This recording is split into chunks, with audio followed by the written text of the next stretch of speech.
Okay, there's some surprising things that will happen to you when you stop eating sugar. Absolutely. And you know, the world seems to revolve on sugar. I have a fun story about sugar. During the embargo in Allied countries during World War II, many of the folks out in the villages and so forth were subsisting on whatever they could find left over in the garden. And they didn't have access to sugar or processed or any of the things you would normally get in the grocery store. And the elderly did very well.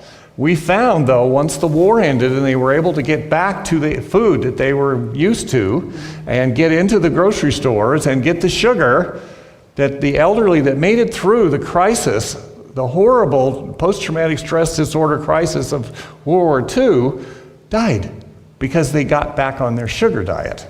So what can happen if you stop eating sugar? Well, one is your energy is actually going to increase. Now you think you're eating sugar because you have the low at 10 o'clock in the morning after you had your sugar breakfast, and you need to eat sugar again to get it back up. Well, that is a sugar drop-off. But if you don't eat the sugar in the first place, your sugar will stay even and you won't have that. So sustained energy, not up and down, will get better if you stop that. And certainly, if you stop sweets, your insulin resistance, which increases the risk of all kinds of diseases, will improve. So the cells can actually take on the insulin, and they will actually then do what they're supposed to do. When the type 2 diabetes is insulin resistance, so the body doesn't acknowledge, the receptors don't acknowledge the insulin, so there's plenty of insulin, and you often have to take extra insulin to overcome that resistance.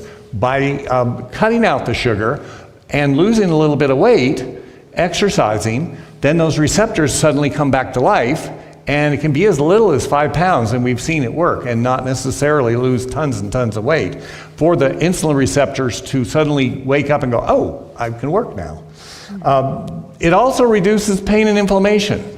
I have a patient that says, oh, you know, my hands are killing me. And I said, oh, you got back on the cookies, didn't you? She said, oh, how'd you know? Yeah, that makes my hands worse. So it certainly has a correlation with pain and inflammation. And it's easier to maintain your weight when you're not having those extra empty calories. So that's going to make a big difference. It's going to help your brain when we're not having the highs and lows of blood sugar all the time because we eat so much sweets. And we're a society that eats lots of sweets. And you know, if you cut out the sugar, your taste sensitivity comes back. Not maybe quite as much as when you stop smoking, because those people suddenly said, wow, I can taste, so they start eating and they gain weight. It'll improve fatty liver. And a lot of us have fatty liver because of, again, the processed foods we eat and the sugars that are incorporated in the foods that we eat, so that we'll buy the foods that they want us to buy. Quick question regarding fatty liver. Can we have fatty liver for years and not know it? What would be the first sign that you've got a fatty liver? Probably your doctor saying your laboratories are off, or you by incidentally had some scan or ultrasound or something that showed, oh, look, you have a fatty liver. So you may not know it. Now, let me tell you about the liver. The liver is as close to a lizard's tail of any organ in the human body. So it will grow back if it's injured. So with a chronic fatty liver, the liver will still function. If you could make it less fatty, it would certainly work better.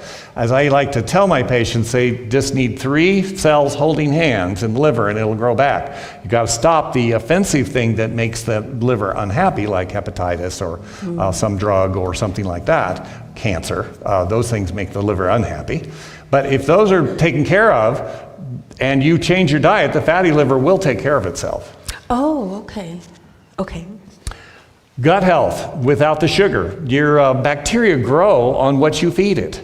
And you will have a whole different bacteria flora in your gut, healthier bacteria flora in your gut, if you're not on a high sugar diet, like many Americans are. So that will then translate into your immunity, and that, of course, then translates with your gut health, because you know the chemicals that are in your gut are the same ones that are in your brain. So serotonin and dopamine, those kind of things that make you happy and make you functional, there's actually more of them in your gut. And if you can keep your gut happy, then your brain's going to be happy. You keep your gut happy, your immunity is going to be happy, and you're going to be less likely to get sick.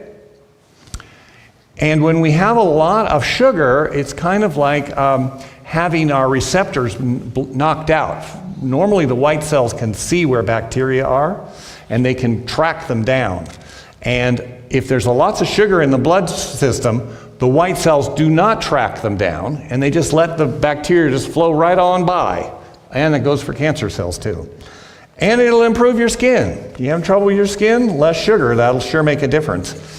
And the chronic metabolic syndrome that I oftentimes see, which is the fatty liver, the insulin resistance, the high cholesterol numbers, the maybe borderline high sugar numbers, all of these have a big role in diet and can be improved if we go back to what God gave us in the beginning. The Garden of Eden diet, as natural as it comes, is the best way God intended.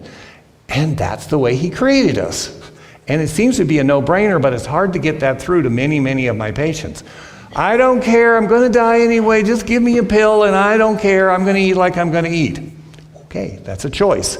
We're still free moral agents, we can choose. But I try to give them the facts that what will make the best for them to feel better, live longer, and have a better mental attitude about life. Just to jump back to the fatty liver, there's someone I know in England who got fatty liver disease, and he used to have a lot of fruit juice and a lot of smoothies, and he thought he was doing a good thing and a healthy thing. So how much is too much? I don't want fruit juice at all. I want you to have the real fruit. Because once you take the fiber out of the fruit and just have the juice, then you don't have anything to balance off that fructose. So they go hand in hand. God put them together on purpose. So if you have a glass of apple juice, 6 ounces, that's about 8 apples. Would you eat 8 apples at one sitting? No, probably not. Orange juice is about the same. 8 to 10 oranges will get you a glass of orange juice. But you've lost all the fiber that's in there and the other nutrients when you juice it. So it's best not to juice it unless you have a swallowing issue or you're trying to do some cleanse or something, but to have the real fruit just like it came off the tree. And can you have too much real fruit? Sure, you can have too much real fruit. You can have too much of anything. There's moderation in all things. That's why God gave you a brain.